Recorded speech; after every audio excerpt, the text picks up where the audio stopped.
Say good morning to Racine Mayor Cory Mason. Thanks for sitting in with the library. Yeah, it was great to do. You want to see where the city's money's going, and that's where it's going. Look. It's a really great library. They They do fantastic things down at the library. It's such a great community resource. Every dollar's accounted for. As the movie people say, we put the money on the big screen. Yeah, well, they just came out with a really great graphic showing what the return on the investment is to the community of, like, what taxpayer dollars go to it, and then the broader economic benefit and what that looks as. And I think it's like a threefold, like, for every dollar we spend on it, the community gets $3 back in services and economic activity. So, not only is it great community resources and edifying to create readers and bring great programs to the community, but it has a real positive impact on the economy as well. Now, you said earlier we played Soul Man by Sam and Dave. I got to get this out before I forget about this. Yeah.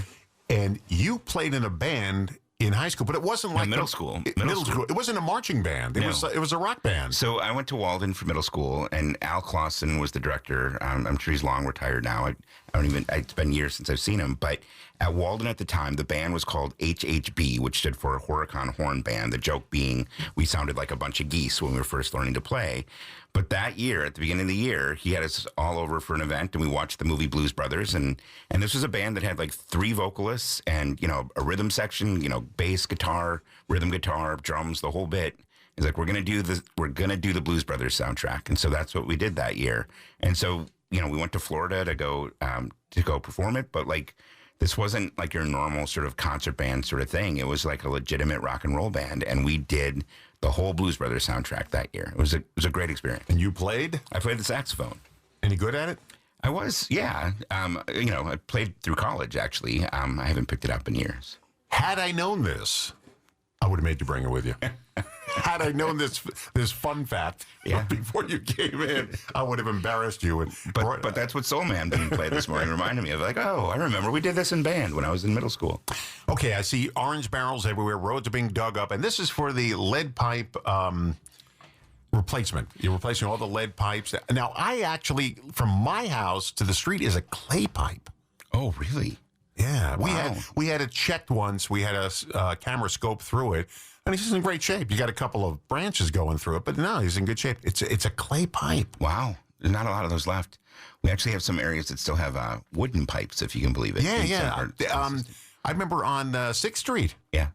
They had a wooden, they dug it up, and all these wooden pipes, they're still in good condition. It's kind of amazing how long they last. So what's going on with all these lead pipe replacements? So the federal government has said, and rightly so, because it's not good for human consumption. It's particularly bad for young kids if you've got lead pipes, and if any of that lead leaches into the drinking water, it can be really bad for kids. Now, we treat the lead pipes with an additive that keeps it from corroding, but the federal government has rightly said, you got to get rid of those pipes. And so it's a mandate, but the good thing is there's also federal dollars to go along with it. So last week we learned that we were going to get a $40 million grant to do lead pipe removal. So that's an exciting opportunity for us. Instead of doing, just a couple hundred lead pipes removed every year, which is what we've been doing for the last decade, it'll get us to a place where we can remove the remaining 12,000 pipes in the next 5 years. So it's an exciting opportunity to replace those lead laterals and those lead mains to ensure that people have safe drinking water.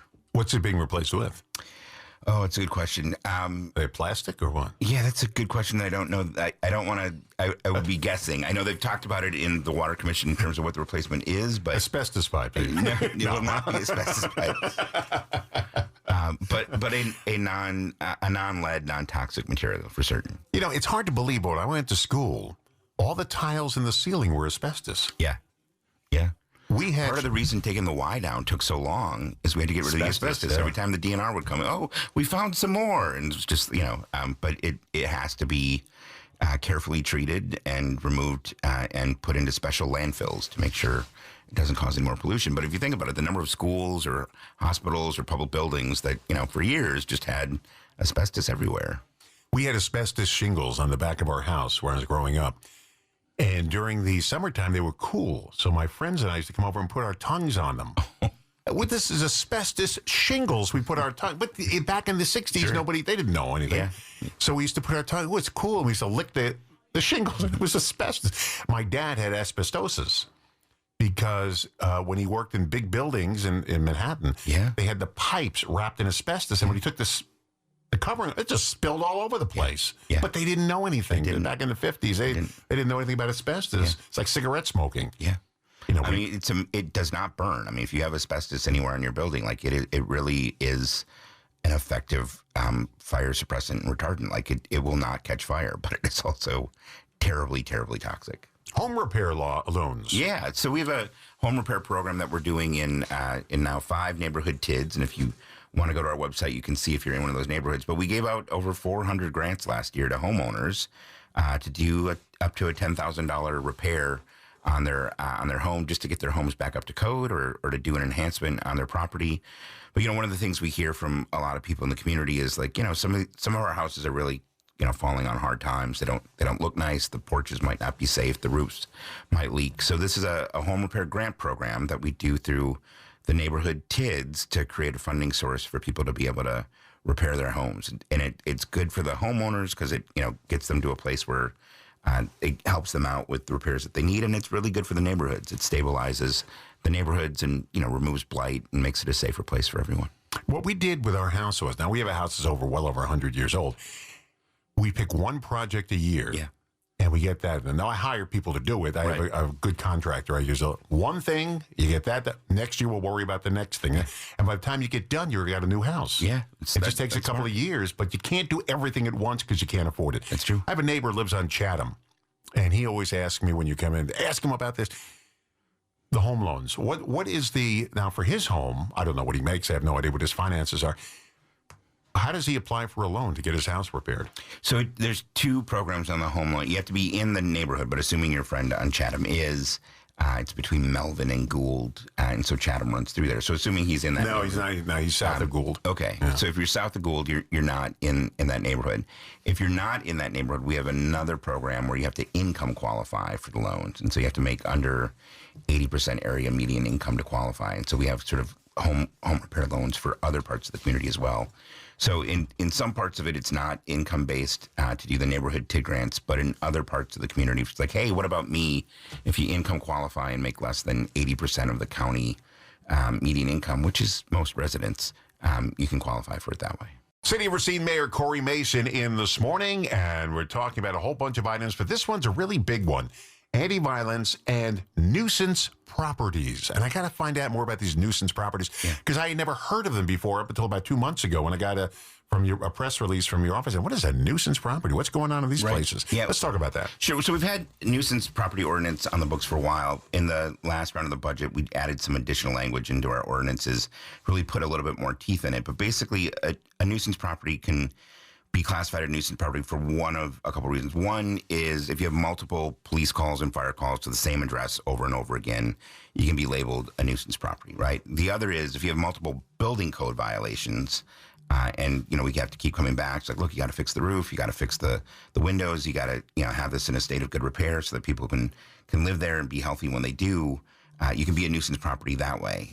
So a couple of the properties that McMinn Tower is one of them. Just in the last couple of years, we've had over 800 police calls. Now, where is that?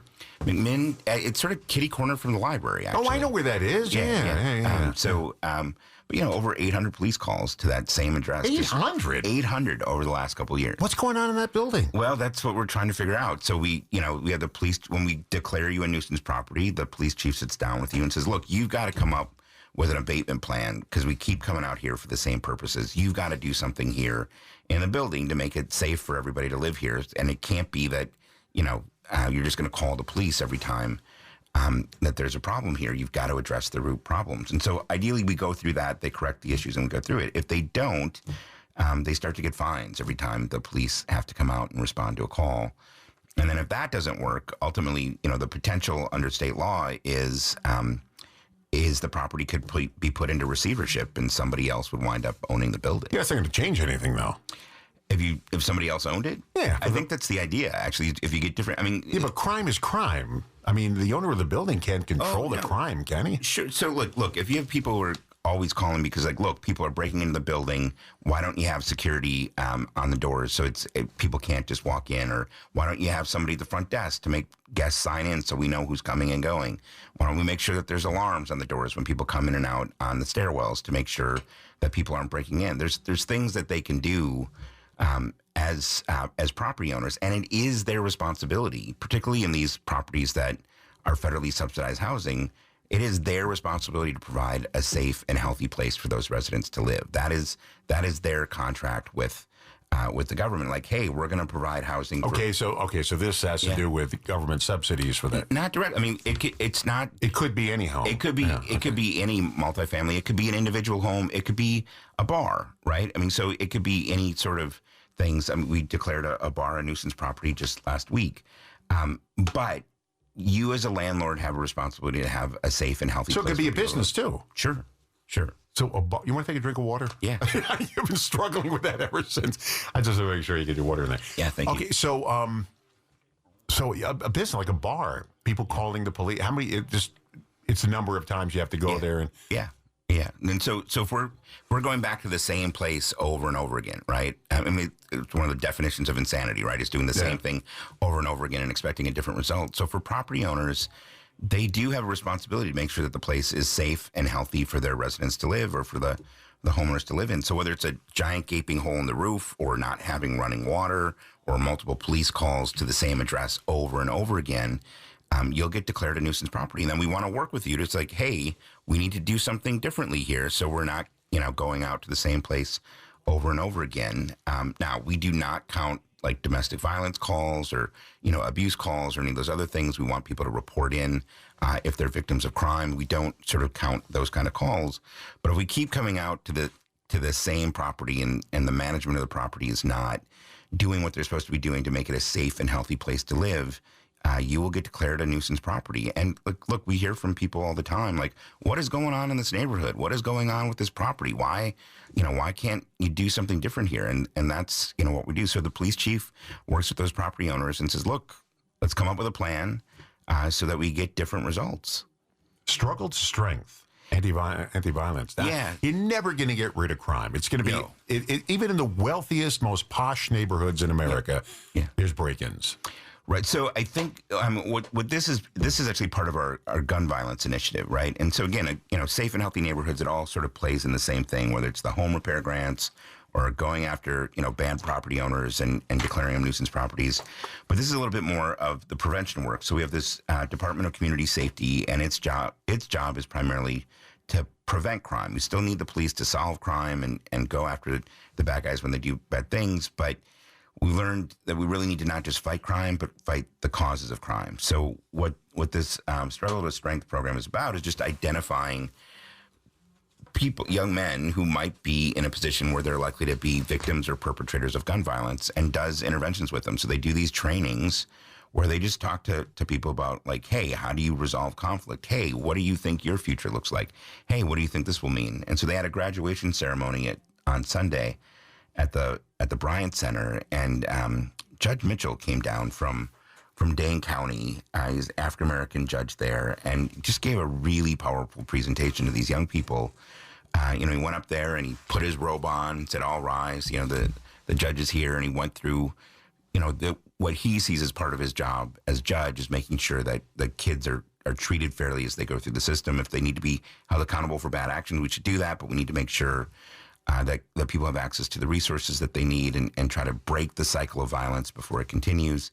And then he called one of the participants of the program up, and he took his robe off and he put his robe on the kid. And he said, someday you might be the judge, and someday it'll be your job to make sure that people are treated fairly under the law when they come to your courtroom. So it was a really powerful program, and really, starts to ideally get people to see differently about what their future might look like. And, sometimes it feels like, boy, I can't change things, or this is just how things are, or this is just what violence might look like in my neighborhood. And this is really intended to disrupt that. So they had over, 70 people participated in the program, and it was a really great event. And so sometimes, again, we need to have the police do their job and solve crimes and arrest people when they do bad things, but it's a really good investment of time and resources to try to prevent those things before they even occur. In our church, when people get baptized, young people, they do a testimony before they get baptized. And they've done some pretty bad things, and they're not that old. And they talk about their times with the police, their times with drugs. They turned themselves around. They're not doing that anymore. So it is possible. It is. Just because you see a kid in trouble, you say, well, there's another one for the prison system. Yeah. It doesn't mean that. It doesn't. But But we've also found if you intervene with kids and their families earlier on, you really have got a better shot of taking those choices off the table and helping them make better decisions by giving them access to resources. Now, you need to do the other side of it, too. If you're going to do gun violence and commit gun violence against other community members, your consequences need to be swift and certain and severe, and we need to do that side of the ledger, too. But before we get to that, we should try to do everything we can to disrupt that so that young people really have a good shot at life and they're not ruining their lives or other people's lives with some bad decisions around Everybody makes mistakes. They do. They do. If Eve didn't take a bite of that apple, everything would be perfect. But unfortunately, she wanted to taste that apple. Okay, it's the most wonderful time of the year because the tax bills are coming in the mail. Yeah. Now, my neighbor got his. I didn't get mine yet. So they all go out at the same time. I'm not sure why your neighbor got it. I heard that if you don't get it within 8 days, then it's free. Wouldn't that be great? That's what I heard. Yeah. It's like that 30-minute delivery guarantee. Sure. It's not a pizza delivery. If you don't get it in 30 minutes, free. Right. Okay, now, I did hear somebody complain my tax bill shot up, but not for city of Racine. It actually, property taxes for the city of Racine. The city part went down. It's all the other stuff on there that increased. So right? our rate went down, but some of the bill did go up. So we did pass a fire referendum this year for 9 firefighters. So we did add money. Voters decided to add money to the levy. So you might see an increase in the city portion of it because of that. Even though the rate is going down, because the referendum passed to pay for those firefighters, you might see an increase. And then, we also passed a school district referendum, which was there. And then, as an extra bonus, the state legislature, in its wisdom, instead of sending money back to the schools, said, you know what, we're not going to give the schools more money this year. But if school districts want to raise property taxes even more, they can do that. We're going to give our taxes, this tax revenue, away to rich people who don't need it instead. And so you're seeing a pretty decent increase in property taxes this year, but mostly driven by those 2 referenda. And frankly, Madison needs to do right by property taxpayers and actually send resources back to schools, back to cities, so we can provide these services without keep putting it all on the property taxpayer. Well, I like my garbage being picked up. I like to have a firefighter standing by in case something happens. I want police standing by in case something happens. You got to pay for that stuff. You do. You want a library. You want services. You got to pay for this stuff. It's not free. You don't get a free meal every time you turn around. But I'm pretty happy. I don't mind.